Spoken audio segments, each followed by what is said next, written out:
우리 주님의 평강과 은총이 사랑하는 여러분 모두와 함께 하시기를 먼저 주님의 이름으로 축복합니다.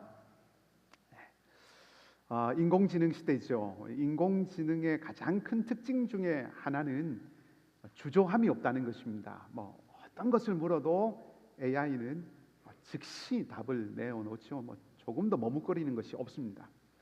물론 간혹 조금 시간이 걸리는 그런 작업들이 있기는 하지만 사람에 비해서 이 인공지능이 해내는 처리하는 속도라고 하는 것은 사람에 비하면 엄청나게 빠릅니다.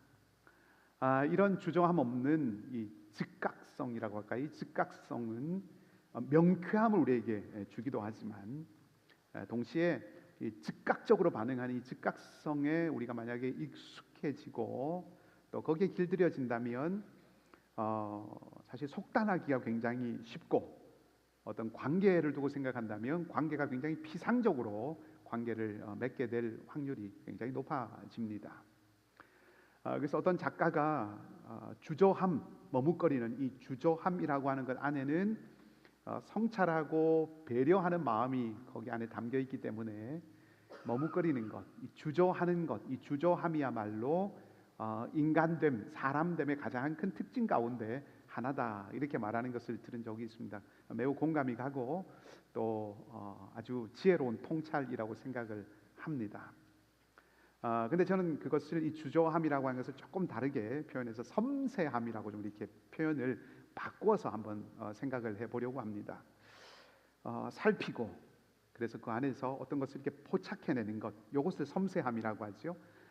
살펴서 포착해내는 이 섬세함은 사실은 시간이 필요한 일입니다. 그러니까 시간이 걸리는 거죠. 즉각적으로 주저함 없이 일어나는 일이 아니라 잘 살펴야 하고, 영민하게 살피고 거기 안에서 아주 포착해내고 찾아내야 되고 추출해야 되는, 그래서 시간이 걸리는 일이 섬세함이라는 것입니다.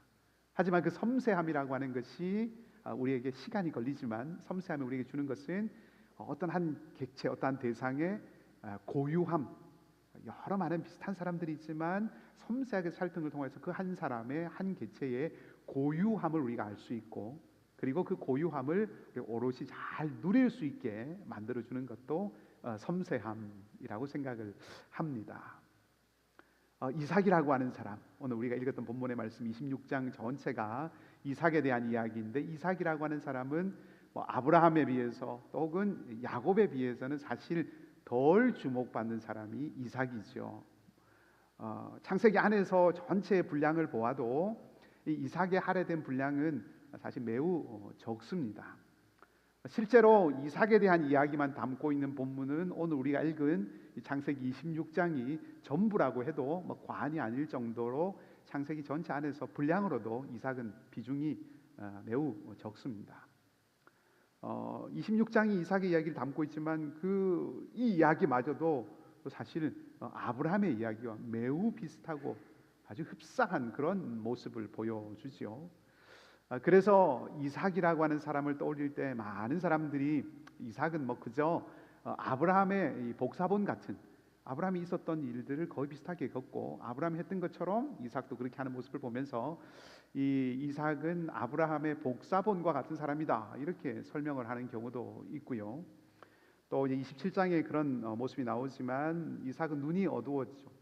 눈이 어두워서 제대로 잘 분별하지 못했던 사람, 그냥 사람을 잘 구별하지 못하고 사물만 잘 분별하지 못할 게 아니라 영적으로도 흐렸던 사람이다, 이렇게 설명을 하는 경우도 가끔 있고요. 또 에서와 야곱, 그 두 아들 가운데 에서를 편애했던 그런 아버지, 그래서 좋은 아버지 모습이 아닌 편애했던 사람으로 묘사되기도 하고, 때로는 에서의 별미, 에서가 사냥을 해온 그 고기를 요리해서 먹는 그 별미를 참 좋아했던, 그래서 마지막에 에서에게 축복하기 위해서 사냥해서 고기를 가져와서 별미를 만들어라, 내가 먹고 마음껏 축복해 주겠다, 이렇게 말할 정도로 이 별미, 음식을 굉장히 좋아하는 이 식탐에 사로잡혔던 사람이다, 이런 이삭에 대한 평가, 이런 표현들도, 이런 설명들도 가끔은 우리가 듣습니다. 하지만 좀 성경을 꼼꼼하게 읽어보면 성경은 이삭을 그렇게 그리지 않습니다. 이삭을 그런 존재로, 그런 사람으로 그렇게 알려주지 않는다는 겁니다. 이삭이라고 하는 이 한 인물, 이삭은 순간의 사람이라기보다는 어떤 순간의 사람이라기보다는 저는 시간의 사람이다, 이렇게 표현을 하고 싶습니다. 무슨 뜻이냐면 순간의 어떤 특별한 사건으로, 아주 임팩트 있고 아주 인상 깊은 어떤 특별한 사건으로 그가 어떤 존재인가라고 하는 것을 드러낸다기보다는 긴 시간, 이삭의 시간이라는 것은 이삭의 삶, 이삭의 인생 전체를 의미하는 겁니다. 이삭의 긴 시간, 자기의 긴 시간을 통해서 그가 어떤 사람인가라고 하는 것을 드러내고 보여준 사람이 이삭이다. 저는 그렇게 생각을 합니다. 우리가 잘 알듯이 이삭은 우물을 팠죠. 여러 번 팠습니다. 우물을 파고 나면 다른 사람들이 와서 그것을 빼앗아 갑니다. 그러면 그것을 다시 내어주고 또 다른 곳으로 가서 또 우물을 파죠. 그리고 또 사람들이 와서 빼앗으면 그것을 주고 또 다른 곳에 가서 우물을 팝니다. 어떤 모습입니까? 살아가면서 무언가 성취하죠. 물을 얻는 것, 생명의 근원을 얻는 것, 무엇을 성취합니다. 그러기도 하고 또 빼앗깁니다. 그것을 상실하기도 합니다. 성취와 상실이 계속해서 이어지는 삶이죠. 우리의 일상의 삶의 모습과 비슷한 모습입니다. 이삭이라고 하는 사람의 삶은 모리아산 위에서, 모리아산에서 어떤 일이 있었습니까? 아주 극적인 일이 있었죠. 극적인 그런 순간, 아들을 죽여야 되는 그런 절체절명의 어떤 그런 위기의 순간, 그런 급박한 상황, 그때 하늘에서 들리는 그 음성, 이런 극적인 순간을 경험하면서 내가 얼마나 하나님 앞에서 순전하고 온전한 믿음을 가지고 있는가, 이렇게 자신의 믿음을 날카롭게 드러내었던 이런 아브라함의 삶과는 조금 결이 다른 삶의 모습입니다. 비슷하고 반복적인, 우물을 파고 빼앗기고 파고 빼앗기고, 비슷하고 반복적인 일상을 살아가는 삶의 모습 보여줍니다. 어쩌면 우리의 삶의 모습, 살아가면서 특별하고 아주 인상 깊은 그런 사건들, 그런 일들도, 그런 순간들도 만나지만 대부분의 순간은 반복되고 또 지속되고 이어지는 삶이죠. 그런 삶을 생각해 본다면 어쩌면 그래서 이삭의 이야기가 오히려 우리의 삶에 더 가까운 이야기가 아닌가, 그런 생각을 해보게 됩니다. 그래서 오늘 이 이삭의 삶, 우리는 23절에서 25절 말씀까지 읽었지만 26장 전체를 통해서 오늘 이삭의 시간에 무엇이 있었는가, 이삭의 삶에 무엇이 있었는가, 그것을 함께 좀 생각을 해보려고 합니다. 자, 본문의 이야기를 조금 살피십시다. 본문이 처음 시작하는 부분을 보면 아브라함 때에 기근이 있었습니다. 아브라함 때 기근이 있었던 것은 창세기 12장에 나오죠. 아브라함의 때에 기근이 있었던 것처럼 오늘 이삭의 때에도 또 기근이 찾아왔습니다. 이삭에게 나타나신 하나님께서 애굽으로 내려가지 마라 하신 말씀을 하신 것을 미루어 보면 아마 이 이삭은 기근이 왔을 때 애굽으로 내려가려고 계획을 했던 것 같습니다. 그래서 있던 곳을 떠나서 그라를 거쳐서 이제 애굽으로 가려고 했던 것 같아요. 여러분 아다시피 팔레스타인이라고 하는 땅, 지금 뭐 전쟁과 여러 가지 갈등으로 어려움이 있습니다만은 이 팔레스타인이라는 땅은 물이 넉넉하고 아주 뭐 비옥한 그런 땅은 아닙니다. 기근이 찾아오면, 비가 내리지 않으면 꼼짝없이 그 어려움을 고스란히 당해야 되는 그런 땅이죠.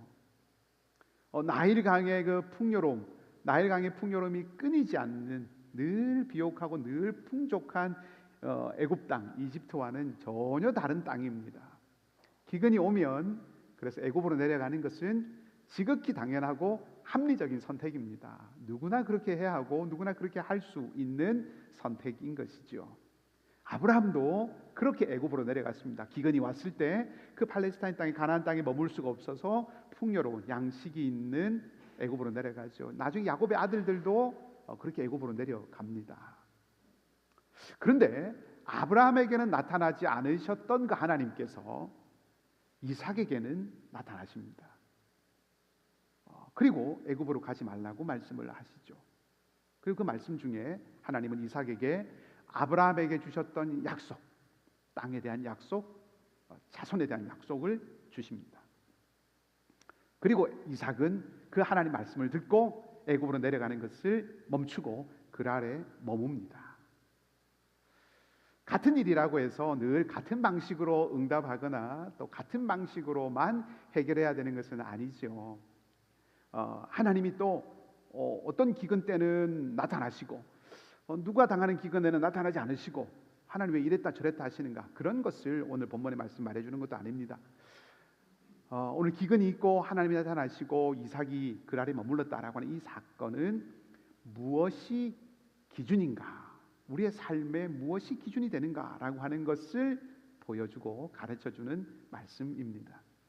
여러분, 선택의 기준은 눈에 보이는 환경이 아니라, 우리의 눈에 보이는 환경, 상황이 아니라 우리의 귀에 들리는 하나님의 말씀이 우리 인생의 선택의 기준 되어야 합니다. 엊그제 오랜만에 시간을 내어서 체육관에 짐에 운동을 하러 갔습니다. 거기서 그 짐에 온 우리 영어권 청년 두 사람을 만나게 되었습니다. 두 청년이 이제 짐에서 이렇게 운동을 하기 위해서 왔겠죠. 두 청년을 봤는데 좀 거리가 조금 이렇게 떨어져 있습니다. 아마 제가 서 있는 데서 우리 사장님 계신 그 정도 거리까지 이렇게 좀 떨어져 있는 곳에 우리 청년들이 있었습니다. 이 청년들이 어떻게 있었냐 하면 운동을 하러 가면 이렇게 상체 운동을 하는 기구들이 많이 있죠. 상체 운동을 하려면 자리에 앉아가지고 이렇게 당기고 이렇게 해야 됩니다. 상체 운동을 하는 어떤 사람, 한 사람이 앉아서 이렇게 상체 운동을 열심히 하고 있고, 한 청년이, 우리 영어권 청년 둘은 이제 그 청년을 지켜보고 그 앞에 둘이 딱 서 있었습니다. 그래서 제가 이제 멀리서 보고 이제 반가운 마음에 이제 손을 이렇게 흔들어 주었습니다. 두 청년 중에 한 청년도 저에게 손을 이렇게 흔들어 주면서 이렇게 미소를 짓고 그렇게 하는 거예요. 그리고 또 한 청년은 더 인사성이 밝아가지고 허리를 90도로 딱 숙여서 저에게 인사를 합니다. 그래서 흐뭇한 마음으로 저도 이제 운동을 하러 가서 이제 운동을 하고 왔죠. 그리고 이제 운동을 마치고 집에 와서 아내에게 이렇게 얘기했습니다. 오늘 체육관에 갔는데, 짐에 갔는데 우리 영어권 청년 두 사람을 만났어요. 둘을 만났는데 이 청년들이 굉장히 인사성이 밝더라. 참 밝게 인사를 해주고, 근데 운동은 안 하고 다른 친구가 운동하는 거 그냥 구경만 하고 있더라. 이렇게 얘기를 제가 했습니다. 나중에 사실을 알게 됐어요. 어떤 일이 있었는지. 두 사람은 그 앞에 앉아가지고 운동하고 있는, 팔 운동 열심히 하고 있는, 상체 운동하고 있는 그 사람의 친구나 그 사람을 알거나, 그래서 그 사람이 운동하는 모습을 지켜보고 있는 것이 아니고, 이 사람이 운동이 끝나면 그 다음에 하려고 차례를 기다리고 있었던 거예요. 그리고 한 청년이 손을 흔들면서 저에게 웃어준 이유는 그냥 손만 흔들려고 했는데, 제가 멀리서 손을 흔드니까 무의식 중에 하이 하고 인사가 나온 거예요. 무의식 중에 하이 하고 인사가 나왔는데, 그 운동을 하던 앞에 있던 그 사람이 자기에게 하는 줄 알고 이 사람도 운동을 하면서 하이 이렇게 인사를 했다는 거예요. 그래서 그것이 너무 멋쩍어가지고 손을 흔들면서 웃어준 거죠. 눈에 보이는 것이 사실이 아니라는 거예요. 제가 눈으로 분명히 봤지만 제가 눈에 보았던 것이 진실이 아니었던 거죠. 눈에 보이는 것이 판단의 기준이 될 때 오히려 전혀 엉뚱한 곳으로 갈 수도 있다는 겁니다. 지금 여러분, 이삭의 눈에 보이는 것은 무엇입니까? 이삭의 눈에 보이는 것은 기근입니다. 어려움이죠. 곡식도 없고 물도 없습니다. 다음 수순은, 기근이 진행되면 그 다음 수순은 당연히 굶주림입니다. 배고픔이죠. 그 다음은 무엇입니까? 죽음입니다. 생명의 목숨이 위태로워지는 위기가 오는 것이죠. 환경, 눈에 보이는 환경은 너무나도 분명합니다. 너무나도 어떻게 진행되어질 것이 분명히 보이는, 그래서 떠나는 합당한 이유가 되는 거죠. 눈에 보이는 환경은 애굽으로 떠나갈 합당한 이유입니다. 그런데 어떻습니까? 하나님 말씀은 애굽으로 가지 말라 하는 거죠. 눈에 보이는 그 상황이 진실이 아닌 겁니다. 애굽에 가지 말라는 하나님 음성은 얼핏 부당해 보입니다. 어떻게 그렇게 말씀하실 수 있지? 내가 잘못 들었나? 애굽으로 가지 말라고 하시는 이 말씀 잘못 들은 말씀 아닐까라고 생각할 만한 그런 말씀입니다.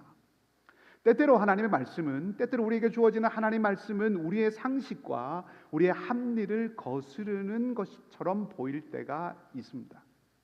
누가 보아도 합당하고 누가 보아도 온당하고 합리적인 그 길이 아닌 다른 것을 말씀하실 때가 있다는 겁니다. 근데 그것이, 그 말씀을 듣는 것이 사실은 사는 길이라는 거죠. 그렇다고 모든 환경이 다 속임수는 아닙니다. 그러나 말씀드리고 싶은 것은 환경이 절대 절대적인 기준이 아니라는 겁니다. 상황이, 환경이 바꿀 수 없는 절대적인 기준이 아니라는 겁니다. 기준은, 선택의 기준은 하나님의 말씀입니다. 그래서 하나님의 사람들은 눈의 사람이 아니라 귀의 사람이라고 할 수 있습니다. 눈에 보이는 것대로 판단하고 눈에 보이는 것을 가지고 결정하는 것이 아니라 들리는 하나님의 말씀을 따라 살아가는 눈의 사람이라기보다는 귀의 사람이라고 할 수 있는 겁니다. 보이는 것에 의지하는 것이 아니라 들리는 하나님의 말씀을 의지하고 살아가는 사람이라는 뜻입니다. 애굽으로 가던 이삭이 멈추었습니다. 눈에 보이는 기근, 눈에 보이는 이 어려움이 그의 삶을 결정한 것이 아니죠. 애굽에 가지 않은 이삭이 머물렀던 그 이유는 귀에 들린 음성 때문이었습니다. 그리고 어땠습니까? 실제로 그랄에 머물렀던 그 이삭은, 기근 가운데 그랄에 머물렀던 그 이삭에게 하나님이 어떤 은혜 주십니까? 12절 말씀에 보면 그 땅에서 100배의 결실을 얻게 됩니다. 우리는 보는 대로가 아니라 들리는 말씀을 따라 살아가는 사람이라는 겁니다. 자, 그랄에 머물기로 한 것, 기근이 있는데 하나님 말씀을 듣고 그랄에 머무는 것, 이 분명히 믿음의 결단입니다. 그렇죠? 이삭은 환경이 아닌 하나님의 말씀을 의지하는 사람의 모습을 우리에게 분명히 보여주었습니다. 아, 이삭은 참 믿음의 사람이구나. 그런데 이야기를 읽어가다 보면 곧 이어서 이삭은 흔들립니다. 아내인 리브가를 누이라고 속입니다. 그랄 땅에 와서 머물게 된 이삭이 내 아내가 아니라 내 누이입니다. 이렇게 리브가를 소개를 한 거죠. 이유가 뭡니까? 두려움 때문입니다. 두려움. 이 장면이 굉장히 익숙한 것이죠. 창세기 12장에서 애굽에 내려갔던 아버지 아브라함이 똑같이 그렇게 했습니다. 그 일이 아들 이삭에게도 같은 실수가 되풀이가 되는 거죠. 자, 제가 주목하고 싶은 것은 이것입니다. 이삭의 마음에 찾아온 이 두려움, 이삭이 가졌던, 마주했던 이 두려움이 어디에서 온 것입니까? 어디로부터 온 것입니까? 이삭의 생각으로부터 온 것입니다. 누구도 이삭을 위협하지 않았습니다. 이삭의 생각으로부터 두려움이 왔습니다. 이삭은 그렇게 생각했습니다. 그 땅의 사람들, 그 그랄 땅에 있는 사람들은 리브가를 빼앗아가기 위해서 나를 죽일지 모른다. 이렇게 생각을 했습니다. 그럴 수도 있겠죠. 이삭이 얼토당토하게 생각하고 판단하지는 않았을 것입니다. 하지만 결론은 어떻습니까? 결론은 이삭이 틀렸다는 것입니다. 이삭은 틀렸습니다. 오히려 26장의 말씀을 쭉 읽어보면 그 그랄 사람들은 이삭과 오랫동안 잘 어울려 살았습니다. 따뜻하게 이삭과 그 가정을 대해 주었다는 것이죠.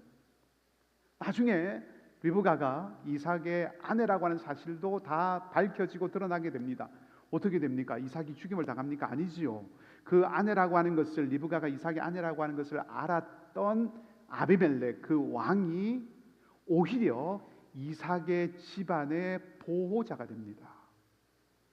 누구든지 이삭의 집안에 해를 끼치면 왕의 명령으로 그 사람은 목숨을 잃게 될 것이다 라고 말하는 보호자 역할을 합니다. 놀랍게도 선택받은 하나님의 백성이 아닌 그랄의 사람들이 의로운 모습을 보여주고 있다는 겁니다.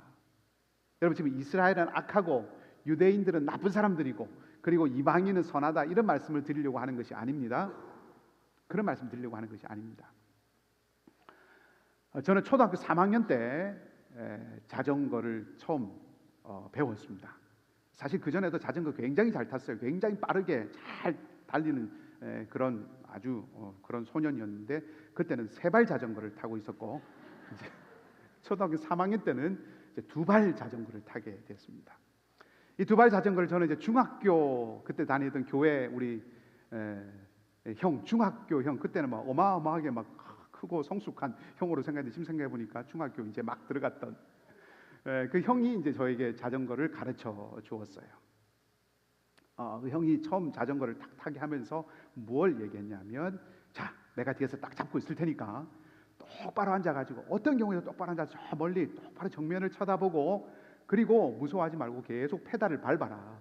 그러면 잘 타게 될 거다. 이렇게 얘기를 했어요.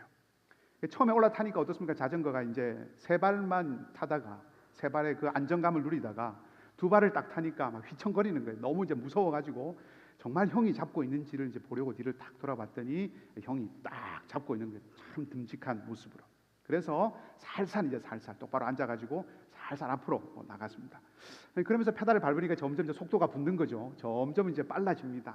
점점 빨리 앞으로 나가게 됐는데 한참 가고 있는데 뒤에서 멀리서 소리가 들리는 거예요. 야, 잘하고 있어! 이 소리가 들리는 거예요. 그 형의 목소리였던 겁니다. 그 목소리를 듣는 순간에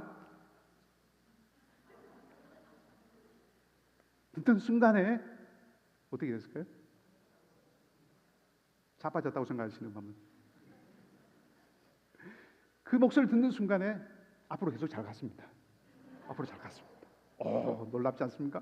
넘어진 줄 알았지만 계속 잘 달렸습니다. 근데 넘어지지 않은 이유가 있어요. 넘어지지 않은 이유는 무엇인가? 그 중학생 형, 뒤에서 응원하는 형 때문도 아니죠. 혹은 제가 가지고 있는 탁월한 어떤 운동신경, 운동감각, 그것 때문도 아니었습니다. 넘어지지 않고 계속 달려갈 수 있었던 이유는 딱 한 가지죠.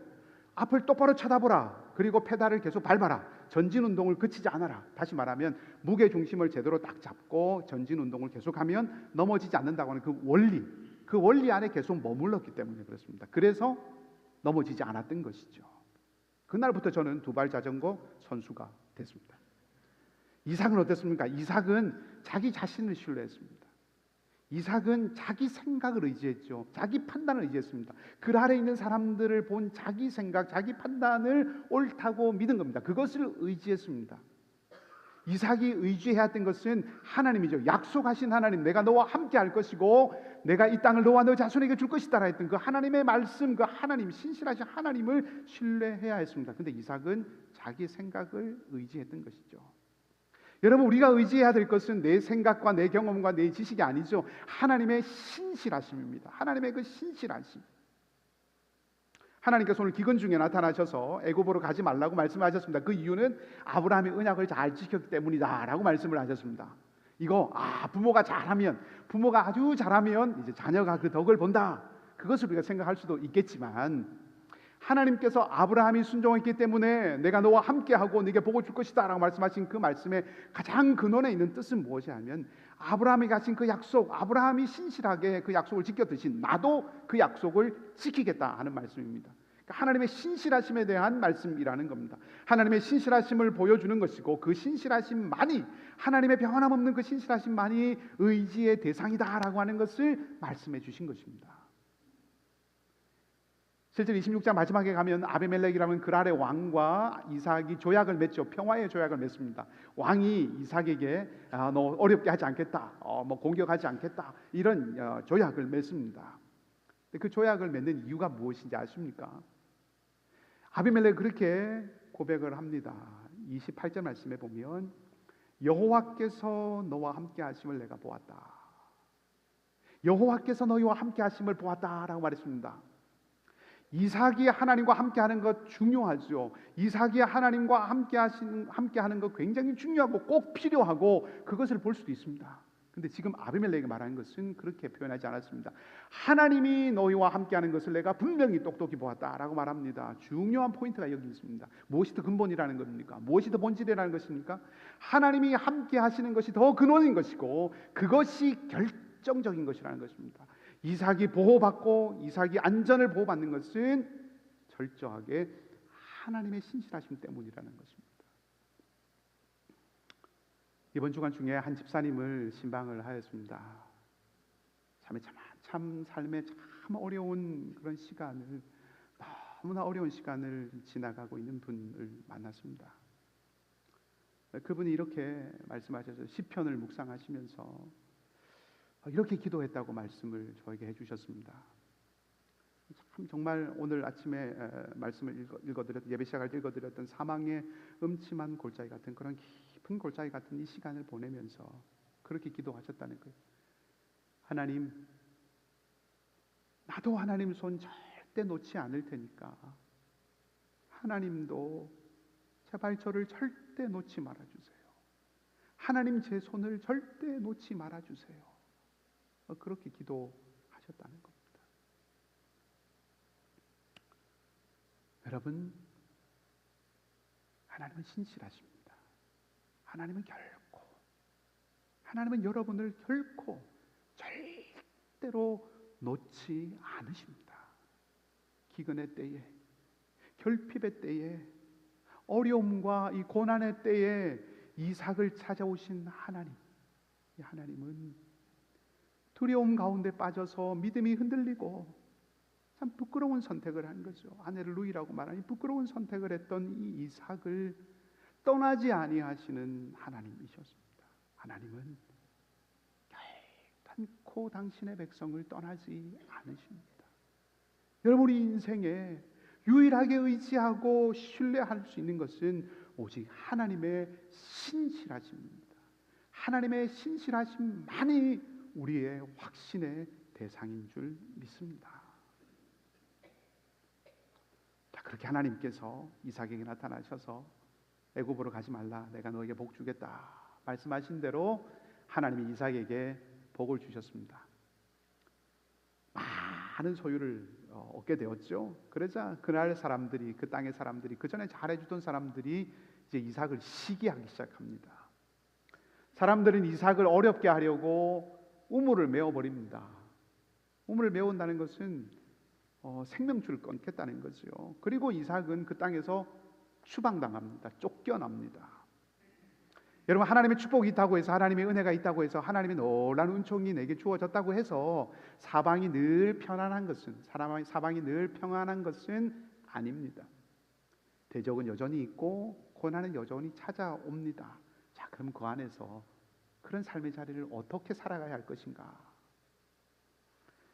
이삭이 그랄에서 쫓겨나서 골짜기로 가죠. 골짜기로 쫓겨난 이삭이 무엇을 합니까? 우물을 팝니다. 그리고 샘의 근원까지 얻습니다. 마르지 않은 샘물을 얻은 것이죠. 이제 새로운 돌파구, 어려움 가운데서도, 고난 가운데서도 돌파구를 찾은 것입니다. 얼마나 좋은 일입니까? 근데 그랄의 목자들이 그 이삭을 찾아와서 가만두지 않습니다. 이삭은 그 일 앞에서 빼앗기면 빼앗기리라, 죽으면 죽으리라 하는 그런 심정으로 팠던 그 우물을 그냥 주고 떠납니다. 그리고 또 다른 우물을 파지요. 그랄의 목자들이 또 이삭을 찾아와서 괴롭힙니다. 그리고 또 그 우물을 주고 또 다른 곳으로 떠납니다. 자, 근데 이삭이 우물을 파는 이야기를 보면 이삭이 판 우물들을 아브라함이 불렀던 이름으로 불렀다라고 이렇게 말합니다. 아브라함이 팠던 우물을 다시 파고 아브라함이 불렀던 이름으로 불렀다라고 합니다. 그것은 소유권이 이삭에게 있다는 뜻입니다. 소유권을 주장한다는 뜻입니다. 자, 그랄의 목자들이 그 우물을 빼앗으려고 든 거죠. 합법적으로 이삭의 소유인 그 우물을 빼앗으려고 듭니다. 근데 이삭이 어떻게 반응합니까? 정당한 권리를 주장하고, 그리고 이것이 내 소유라고 하는 자기를 증명하는 길을 이삭은 선택할 수 있었습니다. 근데 그런 방향으로 가지 않았다는 거예요. 마침내 주고 떠나고 마침내 다툼이 그치고 이삭은 넓은 곳을 얻습니다. 그리고 그곳의 이름을 르호봇이라고 말합니다. 그리고 하나님께서 우리의 지경을, 우리의 땅을 넓게 하셨다라고 이렇게 고백을 하죠. 자, 이삭이 다툼을 피하고 떠난 것에 대해서 여러 가지 생각해 볼 수 있습니다. 이삭의 성품이 어떤지 이런 얘기 할 수도 있겠죠. 근데 마지막에 르호봇에서 했던 이 고백을 가만히 생각해 보면, 마침내 르호봇에 와서 하나님께서 우리에게 넓은 땅을 주셨다라고 고백했던 이 고백을 생각해 본다면 이 이야기는 이삭이 어떤 성품을 가진 사람인지 이런 것들을 얘기한다기보다는 이삭은 늘 그 삶에 하나님께서 인도하시고 하나님께서 일하신다라고 하는 믿음을 가진 사람이었다고 하는 것을 말해주는 것입니다. 다시 말하면 반복되는 이야기, 우물을 파고 그 우물을 빼앗기고 주고, 그리고 또 다른 곳으로 가서 또 우물을 파고 그 우물을 또 주고, 이렇게 옮겨가는 이것은 이삭이 온순하고 온유하고 인내하고 양보를 잘하고 이런 이삭의 개인의 성품에 대한 이야기라기보다 마지막에 넓은 곳을 이르렀을 때 하나님께서 인도하셨다라고 고백하는 이 고백을 통해서 볼 때 이삭은 그 삶 전체가 반복되는 이야기를 통해서 이삭의 삶의 방향이라고 하는 것이, 이삭의 삶의 방향이 내가 싸워서 얻어내고 내가 싸워서 지켜내고 하는 그런 삶의 방향이 아니라 하나님께 맡기는 것, 맡김이 이삭의 삶의 방향이었다라고 하는 것을 말해주는 겁니다. 그렇다고 해서 이것은 그러면 그냥 뺏으러 오면 다 내어줘야 되는 것인가? 여러분 속수무책으로 그냥 다 내주라는 말씀 드리는 것 아닙니다. 내가 움켜쥐려고 하고 내가 쟁취하려고 하고 내가 통제하려고 하고 그래서 나를 증명하려고 나를 과시하려고 하는 내가 중심이 되려고 하는 그 삶이 아니라 주님께서 하시도록 하나님의 인도하심을 늘 구하며 살아가는 삶이어야 한다는 것을 말해주는 것이죠. 여러분 인생 우리 뜻대로 되는 거 어디 있습니까? 아무리 총명한 사람이라고 해도 아무리 많이 가진 사람이라고 해도 인생 뜻대로 되지 않습니다. 무엇을 우리에게 말해주는 것일까요? 비관적이거나 냉소적이 한다는 말씀 드리는 거 아닙니다. 주도권을 내어드리는 훈련이 필요하다는 것입니다. 인생 뜻대로 되지 않는다고 하는 것이 우리의 진실이라면 그러면 인생의 주도권자는 따로 있다는 뜻이죠. 그분에게 주도권을 내어드릴 때 인생은 형통해지는 것입니다. 삶은 형통해지는 것입니다. 인생은 삶의 길은 주도권 내어드리는 훈련장이라는 것입니다. 여러분의 삶은 우리의 삶은 얼마나 주님께 맡기느냐 얼마나 주님께 내어드리느냐에 따라서 우리의 삶이 버겁기도 하고 또 물론 만만치 않지요. 만만치 않은 삶이지만 그 길을 즐겁게 기쁨으로 감사로 걸어갈 수 있기도 하는 것입니다. 관건은 내가 얼마나 내어 맡기느냐라고 하는 것에 있는 것입니다. 그래서 우리는 주님께 맡기고 주님의 인도하심을 구해야 한다는 것입니다. 르호봇에서 이삭은 번성했겠죠. 당연히 마땅히 번성했겠죠. 근데 여러분 오늘 우리가 읽었던 말씀 23절부터 그 넓게 하신 이제는 다툼이 없고 근심이 없는 그 넓은 곳 여러분 그곳이 이삭의 여정의 목적지가 아니었다는 겁니다. 이거 굉장히 중요합니다. 이삭의 최종 목적지는 그곳이 아니었습니다. 이삭은 오늘 브엘세바로 올라옵니다. 브엘세바로 오게 됩니다. 그리고 그곳에서 하나님이 다시 나타나시죠. 이삭에게 말씀하십니다. 언약을 주십니다. 그 하나님을 만난 이삭은 하나님 앞에 제단을 쌓고 예배를 드립니다. 인생의 목적이 무엇입니까? 우리 인생의 목적, 우리 삶의 목적은 넓은 곳이 아니에요. 우리 인생의 목적은 넓은 곳을 얻는 것이 아니라 하나님의 임재를 경험하고 하나님을 경배하는 영광을 누리는 것이 우리의 삶의 인생의 목적입니다. 그리고 여러분 그곳에 참된 풍성함이 있는 거예요. 르호봇 넓은 곳에서 번성할 수 있었습니다. 그러나 그곳은 목적지가 아니에요. 하나님의 임재를 경험하고 하나님을 경배하는 영광을 누리는 그 자리에 참된 풍성함이 있는 것입니다. 25절 말씀에 보면 마지막에 그곳에 하나님을 예배하고 제단을 쌓았던 그곳에 이삭이 장막을 쳤고 거기서 이삭의 종들이 물을 얻습니다. 하나님을 예배하는 것과 삶의 풍성함이 함께 있는 곳이죠. 제단을 쌓은 그곳이 곧 삶의 풍성한 삶의 터전이 되었다는 것을 보여줍니다. 너희는 먼저 그의 나라와 그의 의를 구하라. 그리하면 이 모든 것을 너희에게 더하시리라. 이것이 예수님이 우리에게 가르쳐 주신 주님이 우리에게 가르쳐 주신 삶의 원리가 아닙니까? 이 모습을 오늘 이삭의 모습에서 우리는 그대로 확인할 수 있다는 겁니다. 여러분 우리의 삶은 르호봇에서 멈추어서는 안 돼요. 르호봇에서 멈추지 않고 브엘세바에까지 올라가야 합니다. 여러분 이 은혜가 여러분 모두의 삶 가운데 있기를 주님의 이름으로 축복합니다. 이삭의 삶을 오늘 살펴보았습니다. 이삭은 아브라함과 야곱에 비해서 비중도 굉장히 적고요. 그 삶의 독특함, 독창성도 없습니다. 아브라함이 경험했던 어떤 그런 드라마틱한 사건도 야곱이 경험했던 그 투쟁 같은 그런 치열한 삶의 모습도 이삭에게는 없습니다. 우물을 파긴 파지만 그것이 아브라함이 팠던 것을 다시 파기도 하고 그 판 우물 아브라함이 불렀던 이름으로 그냥 그대로 부르는 겁니다. 그가 새롭게 어떤 것을 이루려고 하지도 않았고 다른 사람과 구별될 만한 어떤 특별한 차별화된 자신만의 어떤 것을 만들어내지도 않았습니다. 아주 평범하게 살아갔던 사람의 모습이죠. 그저 아버지가 시작한 일에 충실했습니다. 아버지가 팠던 우물 다시 팠고 아버지가 그랬던 것처럼 제단을 그냥 다시 쌓았습니다. 어떤 면에서 보면 아브라함이라고 하는 야곱이라고 하는 아주 봉우리 같은 이 두 큰 인물 이 세대 사이에 그저 둘이 떨어지지 아니하도록 그냥 사슬을 이어준 그러니까 연결하는 역할에 충실하고 거기에 머물렀던 사람인 것처럼 이삭이 보입니다. 그러나 어떻습니까? 이삭은 그 이상입니다.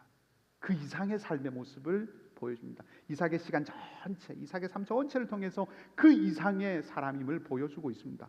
이삭은 끈기 있는 믿음을 가진 사람이었습니다. 지속적으로 용기를 보여줬던 사람입니다. 기근이라고 하는 상황이 아니라 하나님의 말씀을 붙들고 살아가는 삶, 다툼과 도전이 있지만 그것을 견뎌내고 계속해서 하나님의 인도하심을 믿고 나아가는 삶, 굉장한 삶입니다. 그 믿음의 인내의 용기로 말미암아 아브라함과 야곱을 이어주는 연결자의 삶을 살아냈던 것입니다. 하나님이 이삭에게 말씀해 주셨기 때문에 그렇습니다. 하나님이 이삭에게 신실하셨기 때문에 그렇습니다. 하나님이 그 이삭을 인도하셨기 때문에 그렇습니다. 그리고 예배 가운데 그와 함께 하셨기 때문에 그렇습니다. 우리 26장에는 기록되어 있지 않지만 그 앞부분에 나와 있는 이삭의 이야기를 보면 이삭은 원래 브엘라헤로이에 있었습니다. 그 브엘라헤로이에 살았던 이 이삭이 그라를 거쳐서 아브라함이 하나님을 섬겼던 곳이죠. 브엘세바. 그 아브라함이 하나님을 섬겼던 그 브엘세바로 돌아온 이야기이기도 합니다. 이삭은 믿음의 인내의 용기로 마침내 목적지 이 브엘세바에 도착한 브엘라헤로에서 그랄로 그리고 르호봇으로 그리고 마침내 이뤄야 할 그 브엘세바에 도달한 마침내 목적지에 도달한 사람이라고 할 수 있습니다. 그리고 그렇게 보면 이삭의 시간은 마침내 가야 할 곳, 마침내 서야 할 곳에 이르게 된 여행과 같다라고 말할 수 있습니다. 여러분, 이 이삭의 삶에서 여러분 혹시 누가 보이십니까? 저는 이 이삭의 모습에서 우리 주님, 예수님을 봅니다. 우리와 하나님, 우리 장로님 기도하신 것처럼 죄와 허물로 죽을 수밖에 없었던 그 우리를 영원하신 하나님과 견고하게 연결시키신 예수님, 이삭이 그렇게 살았던 것처럼 주님도 하나님의 신실함을 신뢰하고 사셨죠. 그리고 인내로 십자가에 오르셨습니다. 그리고 목적지 어디입니까? 우리와 하나님 사이를 화해시키시고 연결시킨 그 자리, 마침내 그 자리까지 이르신 우리 주님의 모습을 보게 됩니다. 그리고 그 주님이 하신 모든 일은 저와 여러분을 위한 하나님의 사랑입니다. 여러분, 믿음은 모든 좌절과 모든 슬픔을 견디는 용기라고 할 수 있습니다. 이삭의 삶이 그것을 보여주죠. 모든 좌절과 우물을 끊임없이 빼앗으려고 드는 사람들 사이에서 모든 슬픔을 견뎌내는 용기가 믿음입니다. 반대가 있고 시기가 있고 증오가 있고 도전이 있음에도 불구하고 믿음으로 걸어갔던 이 길, 이삭의 믿음의 인내의 이 길의 끝에 무엇이 있었습니까? 르호봇이 있고 브엘세바가 있었습니다. 우리 주님이 그 길을 먼저 앞서가셨고 주님이 그 길로 오라고 우리를 초청하셨고 그리고 주님이 그 길에 우리와 동행하십니다. 이 은혜가 믿음의 여정으로 마침내 르호봇과 브엘세바에 이르는 이삭의 시간 같은 여러분의 시간을 살아가는 하나님의 놀라운 은혜가 넘치기를 주님의 이름으로 간절히 축복합니다. 함께 기도하십시다.